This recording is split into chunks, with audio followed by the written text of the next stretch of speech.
Γεια σας, είμαστε από το Χρήκαινα. Προσπαθούμε να κάνουμε στην Λαγατάντα, εδώ στη Τράκα, στο Σπάτσα, μια συνέντευξη για ένα νεκρό άνθρωπο, πρόσωπο, δεν ξέρω να κοιτήσει. Κύριε Γιώργο, ποιος είναι ο συγγενής σας που πέθανε? Ο Πουστομαγαρής, ο Γάτρος, ο Μαγαρής και ο Χάρτος ο Πουστοαρής. Το Ρέφαε ο Αλής, ο υπάλληλος που είναι εδώ. Ένας Πουστόμαυρος του Πακιστάν που καμιέται κάθε μέρα και είναι Πουστής. Να μου είδα όνομα του κάτω σου. Το όνομα του κάτω σου δεν μου ήταν. Ζεβέγγι. Πεζεέγγις όνομα του κάτω. Όπως το δικό του και ο... Πότε να κάνουμε κολλήφα με τα φυλακιά. Πού να σε γαμίσεις έναν πρώτα και να δούμε τους είναι που πέλγω. Πότε θα γίνει η κηδεία? Να δούμε την νύχτα μου να κάνουμε να λύνουμε. Μισά η ώρα 12. Η ώρα 12 η νύχτα ξέρει του Πεζεέγγι ή άλλου μωρού μου.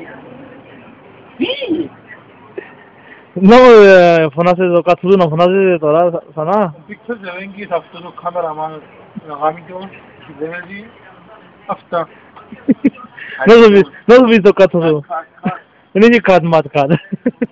Δεν θα φωνάζεις το κάτω του, να σου πεις σε λίγο. Πού να σε γαμίσω να σου πω.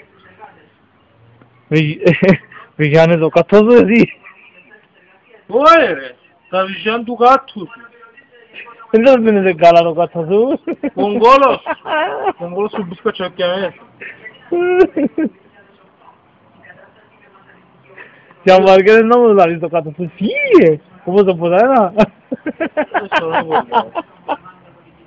Όπως το ποτάνα γαμιέται και λέει φύγε. Δεν λέει λιονίσει, δηλαδή φύγε.